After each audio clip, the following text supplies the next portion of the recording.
pues muy buenas tardes a todos, a este hermoso salón, a este hermoso edificio que simboliza tanto para la cultura española. Quiero agradecer al Instituto Cervantes, en primer lugar, la acogida, un año más, de esta cosecha negra dentro del programa del Festival de Novela Policíaca de Madrid, Getafe Negro. Es para mí un orgullo enorme acudir a esta tarde, a esta mesa. También es un orgullo enorme para mí pertenecer al equipo de Getafe Negro. No voy a dejar de mencionar, por supuesto, a nuestro querido comisario, Lorenzo Silva, que esta tarde no puede estar aquí con nosotros, pero no quería dejar de tener un recuerdo para él, para el polifacético profesional, admirado creador de los guardias civiles de Vilacua y Chamorro, ya sabemos, con una amplísima obra literaria admirable. También quiero agradecer su trabajo a David Barba, editor, periodista y una parte muy importante del equipo de Getafe Negro. También quiero agradecer a las autoridades del Ayuntamiento de Getafe, primero por acompañarnos aquí, por supuesto, por su amistad, por su buen hacer y sobre todo por su apuesta por la cultura, por su apuesta en especial por la literatura, género negro en concreto, en este evento en el que hacemos o vamos a intentar hacer una panorámica de la novela negra, la cosecha negra, la cosecha del 2017. Seguro que una muy buena cosecha, ya se lo digo yo. También quiero alabar la profesionalidad de Magma Cultura, a todo su equipo, por su esfuerzo y su saber hacer. El trabajo de todos, de ese equipo, de todos los que están día a día en Getafe Negro, es el que ha hecho posible que estemos en una edición muy, muy especial. Su trabajo, como digo, que duda cabe, y el favor del público, sin el favor del público, que nos ha estado acompañando en ediciones anteriores y que hoy también contamos con ellos aquí, también contamos con el honor de su presencia, pues sin eso no sería posible. También muchísimas gracias a todos ustedes. ¿Por qué digo que esta edición es una edición muy especial? Bueno, pues yo no tuve la fortuna, no tuve la suerte de ver los inicios, aunque me imagino que fueron verdaderamente emocionantes. El festival se ha ido consolidando y es uno de los eventos de referencia en el panorama cultural de nuestro país, y así hemos llegado a esta edición, en la que cumplimos 10 años. Y eso es algo de lo que nos sentimos muy orgullosos y estamos muy felices. 10 años cargados de autores, cargados de novelas, música, teatro, exposiciones, fotografía, mucho trabajo, mucha ilusión, desde luego que sí, pero también mucha responsabilidad. Responsabilidad para seguir ofreciendo un festival abierto a todas las artes, abierto a nombres consagrados, también a los que empiezan. Un festival preocupado y comprometido con la realidad que nos rodea, por los grandes retos de nuestra sociedad, en los que buscamos poner sobre la mesa un debate que creemos necesario, abrir la reflexión sobre nuestro pasado, sobre nuestro presente y, claro que sí, sobre todo sobre nuestro futuro. Por ello, este año vamos a basar la programación del festival en 3 ejes temáticos: el futuro de Europa, cómo afrontamos el futuro de Europa en este caso; el secuestro del humanismo, en el que abordaremos la evidente crisis existencial que atraviesa la sociedad occidental contemporánea; y la libertad de expresión, un valor democrático en evolución no solo en el mundo, sino también en España. Además de celebrar este 10º aniversario de nuestro festival, estamos inmersos en una celebración aún más emotiva, y es el centenario del nacimiento del maestro, de José Luis San Pedro. Como sabrán, este año el galardón que el festival entrega con su nombre ha recaído en un grande de las letras, en uno de los autores más leídos, más premiados y más admirados de nuestro país, Eduardo Mendoza. Y bueno, para comenzar ahora ya sí con la mesa de cosecha negra, voy a hablar un poquito de cada uno de nuestros invitados, a los que ahora mismo voy a proceder a agradecerles de corazón su presencia en esta mesa. Estoy muy honrada y muy bien acompañada, como ustedes verán, 5 caballeros para aquí sola. Y estoy muy, muy feliz de tenerlos aquí conmigo. Voy a hablar, como digo, un poquito de cada uno de ellos, su biografía, porque lo importante, lo interesante realmente es que hablen ellos de su novela y no tanto yo. Vamos a seguir con Carlos Augusto Casas.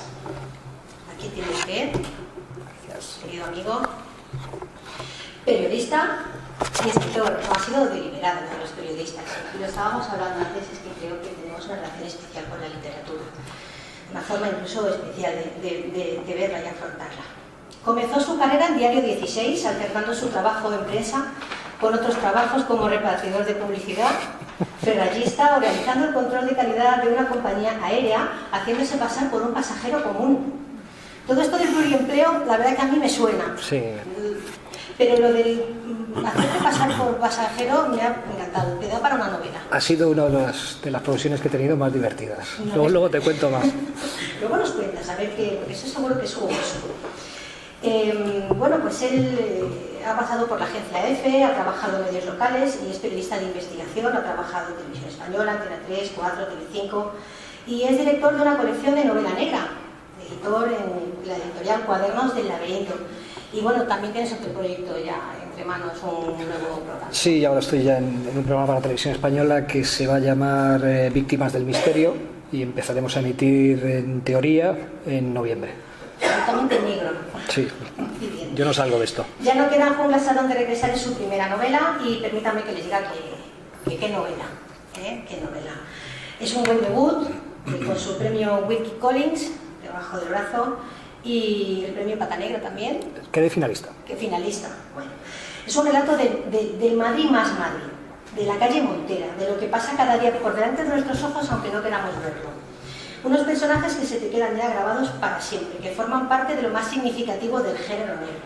El gentleman es otro personaje muy valiente, igual que también demuestra esa valentía su autor.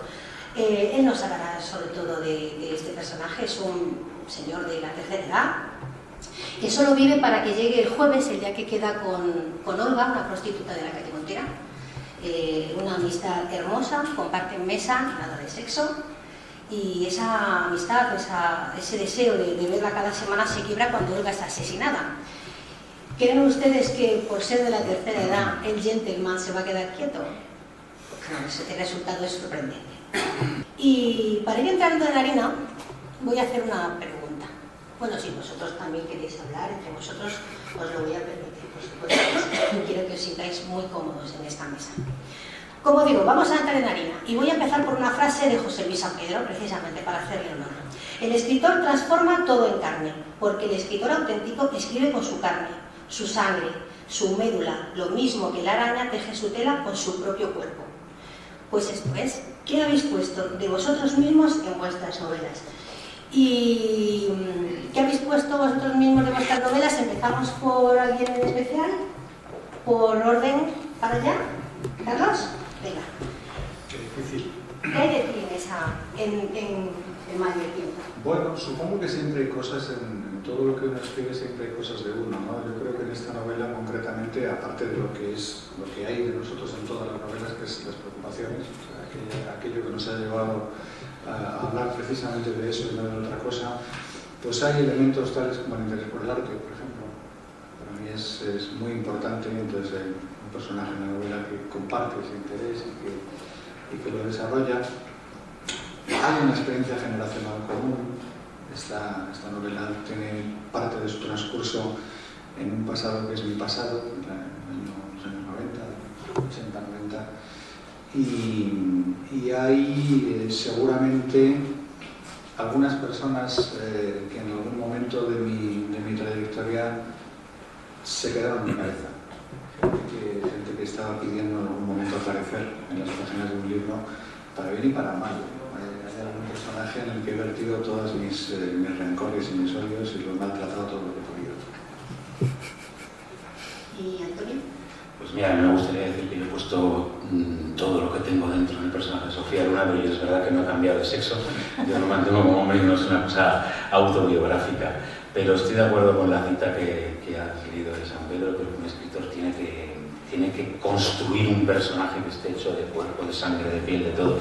Y eso es lo que intentas hacer con cualquier personaje. En mi caso estoy lidiando con el viaje del héroe más alucinante que yo creo que se puede describir, que es el viaje desde un sexo hasta el sexo opuesto. Eso es lo que a mí me interesa de este personaje de Sofía Luna, que tiene que encargarse de una investigación criminal en el peor de los momentos posibles. Está en un tratamiento hormonal que le socava todas sus habilidades, le provoca somnolencia, apatía, depresión, y todo eso le perjudica mucho a la hora de hacer su trabajo. y luego se tiene que enfrentar al rechazo social, al rechazo familiar, incluso de nuestro núcleo duro. Qué difícil es cuando te fallan los que tienes más cerca, en este caso su mejor amiga o su propio hijo, ¿no? Que no terminan de entender la decisión que ha tomado de cambiar de sexo. Todo esto te habla un poco de la intolerancia y del machismo que hay en la sociedad, cómo se acerca uno pues, con lo que tienes de sensibilidad, de compromiso con la vida que nos rodea, y así vas poco a poco tejiendo un personaje que en este caso tienes que hacerlo un poco por aproximación intuitiva, porque yo no he vivido esa vivencia.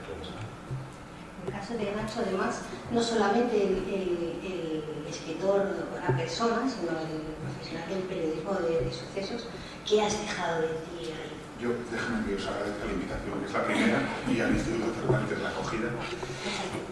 Yo llevo siendo 15 años periodista de sucesos, desde Rocío Marín y Dolores Vázquez, erróneamente condenada, hasta recientemente Diana Kerr, el doble asesinato del Monte. Como comprenderéis, a lo largo de estos 15 años he visto cientos de asesinatos, familias destrozadas, investigaciones policiales, sentencias justas, injustas. A mí lo que me llevó a empezar a escribir fue la indignación. Hay cosas que no se pueden contar en una televisión, no se pueden contar en un periódico porque no caben. Recuerdo a Gabriel García Márquez hablando de, creo recordar que era Diario Expuesto, en el que decía esto es una crónica amplia de lo que sucedió, porque no cabe. Yo quería contar las cosas que no se pueden contar en televisión, de lo que a veces sucede intramuros de la justicia, intramuros de la policía, y nació un poco de la frustración. Yo no quería ser ganado, que me lleven arrastrado por la corriente, y quería poder contar todo lo que no vemos. Dentro de, obviamente, para que no se queréis encontrar aquí dentro de una novela, que me permita describir la realidad y reflexionar sobre la realidad y la justicia que tenemos y las investigaciones que tenemos, las luchas de poder que hay dentro de la propia policía y de la propia justicia, incluso de los medios de comunicación, y quería reflexionar sobre eso dentro de una novela entretenida, ¿no? Eso es lo que he dejado de mis 15 años de experiencia. Bueno, pues vamos a Jesús. Bueno, yo también quiero agradecer que me hayáis traído aquí al Instituto Cervantes, nada menos. Esto impresiona, ¿eh? Joder, que sí impresiona. Dicho esto, ¿qué hay en mi novela? En esta y en otras, pero bueno, en esta. Joder, podemos empezar con que hay mucho trabajo. O sea, ahí ya estamos echando carne, estamos echando sangre, estamos echando malos rollos, malos amores, porque se está muy bien sin hacer nada. O sea, tumbada la Bartola viendo cómo escriben otros, leyendo a otros y cómo pierden el tiempo con esta cosa maravillosa que se llama literatura, ¿no? Así que eso, lo primero, trabajo. Después, ¿qué hay en ella? Bueno, hay mucho barrio, hay mucho de mi barrio, hay mucho de personas que he conocido, que aún conozco, que son muy mediocres, que son muy malas y que son muy orgullosas, por ejemplo. Y la novela está llena también de esas personas, y también algunas de ellas muy tiernas, ¿no? Sobre todo es de lo que se compone la japonesa calva, después con sus crímenes, sus cadáveres que aparecen al lado de kayak y esas cosas, ¿no? Pero sobre todo una novela de personas, de personajes. Pues yo creo que lo primero que he puesto en esta novela mío son mis obsesiones. Sobre todo me he dado cuenta una vez que la he escrito, ¿no? Entonces hay ciertos elementos que siempre me han atraído la novela negra y ciertas obsesiones que tengo que creo que funcionaban en una novela de este género, ¿no? Y me apetecía mucho jugar y ver cómo funcionaban. Yo creo que hay partes de mí irreconocibles en los tres personajes principales de mi novela, tanto en el gentleman, que es un hombre de 72 años, pero sí hay parte de mí, en la inspectora Iborra y en Herodes, el sicario, ¿no? Y eso es la parte que me ha divertido mucho construir estos personajes, porque inconscientemente vas poniendo partes de estos, cómo construyes estos personajes con partes tuyas que no te das cuenta de lo mucho que se parecen a ti hasta que no lo ves reflejado. Y otra cosa que hacía referencia también Nacho con el tema del periodismo. Yo no he sido tan consciente tal vez como Nacho, de la cantidad de cosas que te pierdes, ¿no? No que te pierdes, que no puedes contar, ¿no? Tanto en televisión como en medio escrito o en la radio. Yo, al contrario, yo quería alejarme lo más posible de la crónica negra, pero no he podido. Me he dado cuenta ahora, hablando con los lectores, que todos me dicen, ¿cómo se nota que eres periodista? ¿No? Y digo, pues he tratado de que no se notara por ningún medio, pero yo creo que es que lo dicen por la cantidad de detalles o de la creación de ambientes que tienen verosimilitud, sobre todo porque tú has estado o allí o has estado en algún lugar muy parecido, ¿no? Bueno, antes he hecho una pequeña sinopsis de cada una de las obras, pero no hay nadie que las conozca mejor que vosotros. Sí que me gustaría que me contarais o nos contarais a todos brevemente un poquito una sinopsis, sobre todo hablando o enfocándonos a la primera idea, ese primer esbozo que os hizo. Bueno, Nacho nos ha comentado que su profesión le había sentido la necesidad de contar esas cosas que con su profesión no se sentía con libertad suficiente para expresar, pero cuando uno decide que se va a poner a escribir esta novela exactamente, ¿de dónde surge la idea? ¿De dónde nace, ¿no? En este caso, pues a lo mejor la calle Montera en particular, porque creo que alguna vez has comentado que lo que decía antes la vemos a diario y no nos fijamos casi nunca en ella. Pues a mí esta historia me llevaba dando vueltas en la cabeza como 3 años. Lo que pasa es que, como he comentado antes, son 3 historias que se entrelazan y tenía bastante claras, o por lo menos daban vueltas y vueltas y las iba refinando, 2 de ellas, ¿no? Pero me faltaba una historia que las uniera, algo truncal. Y quería, sobre todo, que esta creo que me viene por mi faceta de editor y de los originales que recibo, que lamentablemente la gente tiende mucho a repetirse, y sobre todo a repetir los clichés del género negro, detectives deprimidos que escuchan jazz, beben whisky, en fin.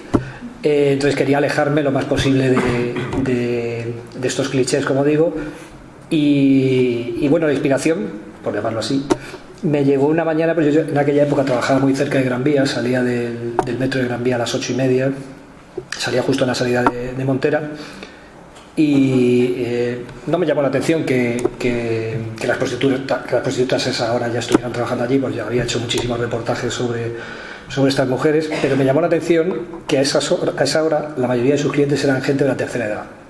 Entonces estuve investigando, conseguí encontrar una entrevista con una de estas mujeres en la que contaba que la mayoría de estos hombres de la tercera edad no pagaban por sexo, que pagaban porque una mujer les volviera a escuchar, porque alguien les atendiera. Entonces esta doble tristeza, ¿no?, de las mujeres que están trabajando en la calle Montera, que aunque, como decía bien Ana María, pasamos todos los días, pero no nos damos cuenta de que son esclavas, que no están allí por gusto, que si te fijas ves a los chulos, unida a la tristeza de la gente de la tercera edad que tiene que pagar porque alguien le escuche. Es algo que no sé si a Nacho le ha pasado, pero a mí en los años que llevo en televisión, sobre todo cuando sales con una cámara a la calle, la primera persona que siempre se te acerca es una persona de la tercera edad, porque quiere hablar contigo. Por la excusa de la cámara te preguntan esto para qué cadena es y tal, pero siempre, y realmente hay veces estás muy liado y estás diciendo a ver si se va, pero realmente a mí hay veces que me daba por pensar que a lo mejor yo era la única persona con la que hablaba en todo el día. Y esa doble tristeza, ¿no?, de las prostitutas con la gente de la tercera edad, hombres y mujeres, pues me hizo ver que podía ser un personaje para una novela negra, y así lo hice. Así que se creó El Gentleman, y aquí está el premio Wilkie Collins, y aquí estoy yo, Getafe Negro, presentándolo. Y bueno, y una cosa que te quería decir, no estoy tan seguro cuando has dicho lo de que cada uno de nosotros, por lo menos en mi caso, somos los mejores que conocemos nuestra novela, porque yo ya, ahora que trato con los lectores, me pasan cosas curiosas, como que alguien me dice, has hecho un homenaje a Sam Peckinpah, y yo digo, evidentemente, menos mal que alguien se ha dado cuenta. Ya empieza a pertenecerles y sacan lecturas de la obra que, bueno, no llegas a reconocer que no están, porque a lo mejor inconscientemente sí, pero ya no. A mí me parece una frase muy cursi eso de que la novela deja de ser tuya y es de los lectores, pero ahora que lo estoy viviendo sí, tiene parte de realidad. Sí, tú la has tenido en la cuna, la has criado, y claro, nos pasa como con los niños, ¿no? Creemos que somos los que mejor conocemos sus padres, hasta que de pronto un día dejamos de ser quienes mejores leemos. Y la enriqueces, los lectores, claro, enriquecen la obra, claro. cuando no has tenido intención. Ninguna, sí, evidentemente. No es la primera vez que alguien te dice algo de una novela tuya y dices, pues ¿Sí? En la siguiente entrevista lo dice. Sí. Tomas nota ya para la siguiente queda. Yo lo de San Peckinpah lo suelto siempre ya. Sí, por eso. Bueno, pues vamos a hablar de personajes, efectivamente. Algunos de esos personajes principales de estas novelas, y también algunos que no son exactamente los principales, creo, y esa es mi opinión, que están aquejados de un mal común en nuestra sociedad, y es la soledad. Unos porque la sufren, otros la aceptan y otros luchan contra ella. A través de estos personajes, vosotros en concreto y los escritores en general, solemos crear o podemos crear una instantánea, ¿no?, de los males que asolan a nuestra sociedad, ¿no? ¿Creéis que esa es una de las responsabilidades que tiene la literatura en la sociedad? O mejor dicho, si es la literatura negra en este caso útil para la sociedad como denuncia, como forma de denuncia de esos males. Nacho nos hacía un acercamiento a este tema en su intervención. ¿Creéis que la literatura tiene esa responsabilidad? ¿Es útil señalando lo que no funciona en nuestra sociedad? Yo no creo que el género negro tenga una función social, pero sí creo que la crítica social define al género negro. Yo creo que para que una novela sea considerada negra tiene que tener algo de crítica social. Yo creo que desde el Cosecha Roja ya se vio cuál era el cambio entre la novela enigma, bueno, este es el eterno debate, creo que novela enigma, novela negra o hardboiled o como lo queramos llamar. Yo creo que esa es la definición. Ni siquiera creo que los autores, y ahora hablo como autor, lo hagas conscientemente, pero me resultaría muy extraño hablar de una historia o crear una historia sin que tuviera ningún elemento, pues de lo que hemos hablado, de la soledad. Los personajes te piden que sean... No hay novela negra de triunfadores. La novela negra siempre es de perdedores, de gente solitaria. Nos gustan los perdedores y normalmente las novelas negras acaban mal. El chico no se lleva a la chica, en fin. Esa parte es la que hace que tenga menos lectores, pero a mí es la parte que más me interesa. No sé si llamarlo crítica social, porque vamos a tener una mesa de Jim Thompson y yo no sé si Jim Thompson hacía crítica social. Yo creo que él hacía más crítica al ser humano, al género humano, ¿no? Yo creo que yo creo que lo que define el nombre, esa parte negra que tiene tanto la sociedad como el ser humano, es lo que muestra la novela negra, y yo creo que es una parte fundamental y que es la que define este género. Una de las cosas que me llamaba la atención precisamente de esos personajes, de nuestros personajes, es, por decirlo de alguna manera, están como al margen de la sociedad, ¿no? Sí que es verdad que podemos hacer una simplificación un poco exagerada. Son vuestros protagonistas, son vuestros personajes, les acabamos cogiendo cariño. Son muchas horas, como decía Jesús, mucho trabajo con ellos, muchas semanas, muchos meses, muchos años. ¿Por qué los hacemos al final tan vulnerables? ¿Por qué los hacemos tan dolidos con el mundo?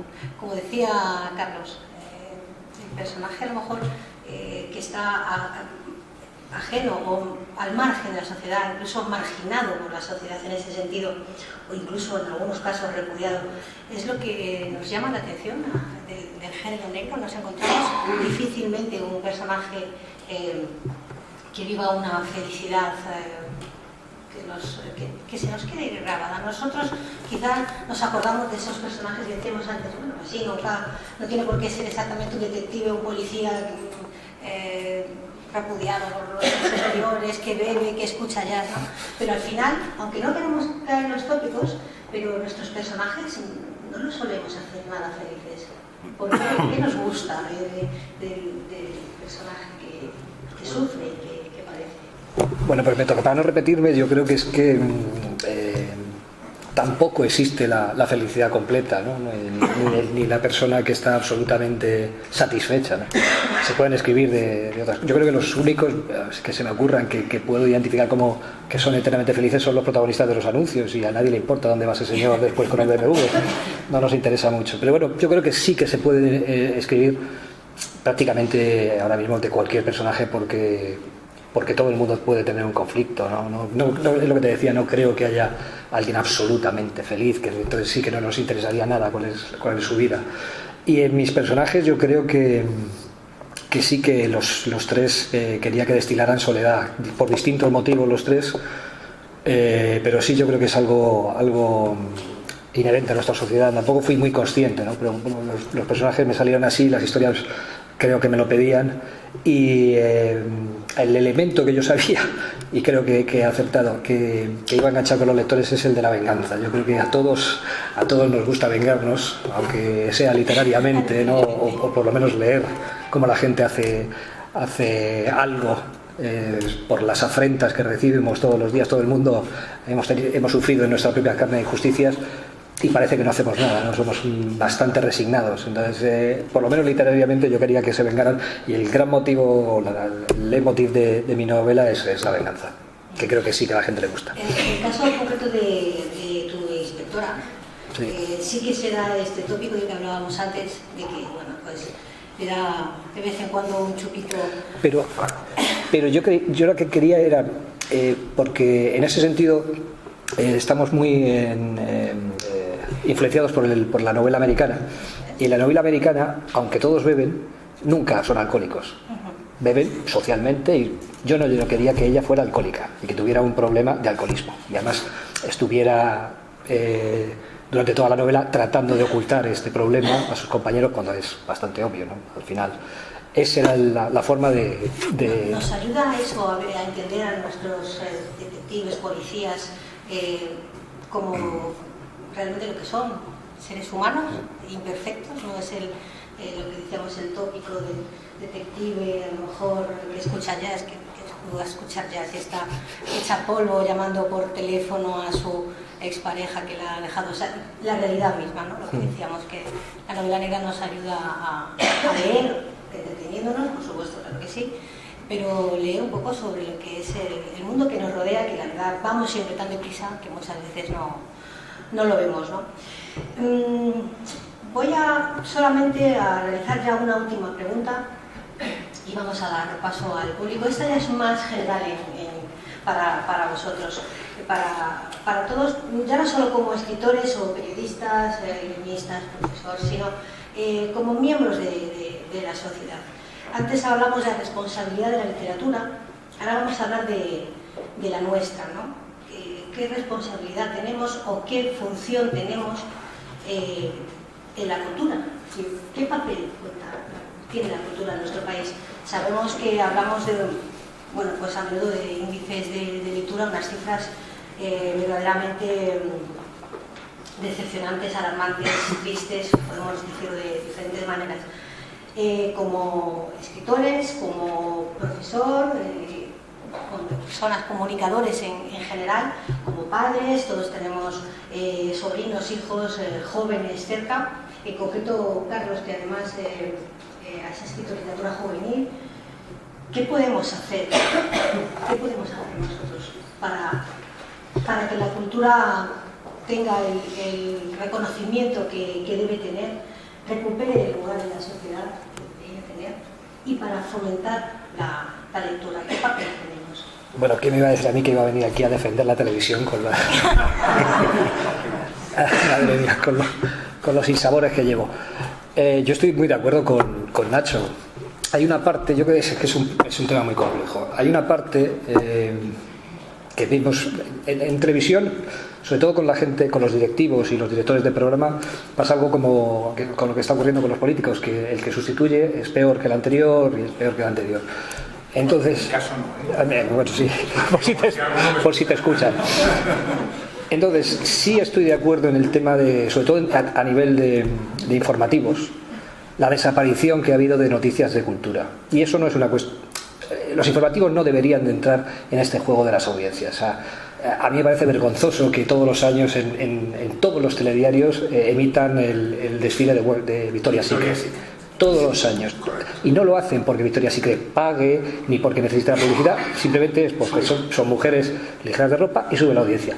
Un informativo no debería dedicarse a eso, y se dedica. O sea, por ahí sí. Pero por otra parte es verdad que son empresas. Si quieres podemos hablar de lo que debería hacer la televisión pública, y que ahora sobre todo que supuestamente no juega al tema de las audiencias porque no compite con la publicidad, y cuál debería ser su programación. Pero en unas empresas privadas no son directivos diabólicos que dicen vamos a erradicar la cultura y vamos a... No, ellos es dinero, y además es prueba, y es prueba, funciona o no funciona. Los programas se caen, hay programas que se caen prácticamente en 2 semanas. Si no funciona, no tiene audiencia, se va. sea de lo que sea, no tienen ningún reparo. ¿Qué solución o cómo se podría fomentar? Desde luego de los medios de comunicación privados, olvídate. De ahí nos podemos ir olvidando. A no ser que la sociedad cambie y de repente la gente empiece a reclamar y se den cuenta de que Página 2 pega un subidón y hace un 16, no va a cambiar. Esto va a seguir igual. En eso estoy de acuerdo con él. Esto no lo cambia. Yo creo que es un trabajo de hormiguitas y sobre todo la gente joven ahora tenemos que darnos cuenta de que tiene una cantidad de elementos de entretenimiento que hace unos años no tenía, y contra eso también compite el libro. Que no se fomenta por parte del gobierno, perfecto. Que los planes educativos están mal porque además lo que hacen es que los chavales cojan tirria al libro en vez de... Perfecto, yo creo que por ahí es el camino, pero estoy de acuerdo con él. Si pedirle algo al gobierno o pedirle algo a los medios de comunicación... Lo único que nos queda ya es despedirnos de todos ustedes, darles de nuevo las gracias por su presencia, por compartir esta tarde de literatura con nosotros, a nuestros invitados. Muchísimas gracias por su amabilidad, por su amistad, por estar con nosotros, por contarnos sobre su obra, por escribir su obra. Y bueno, la verdad es que estoy emocionada, como decía al principio, de tenerlos aquí conmigo, muy bien acompañada, una mujer con 5 caballeros, 5 escritores de raza, 5 escritores que estoy segura de que sus obras les van a gustar mucho. Aprovecho para comentarles que en el exterior tienen ustedes un puesto de venta de libros por si desean que alguno de ellos se lo pueda firmar, y se lo llevan ustedes a casa, lo disfrutan, lo leen, viven la cultura, y espero que nos veamos muchísimas veces aquí en el Instituto Cervantes disfrutando de Getafe Negro. Muchísimas gracias a todos.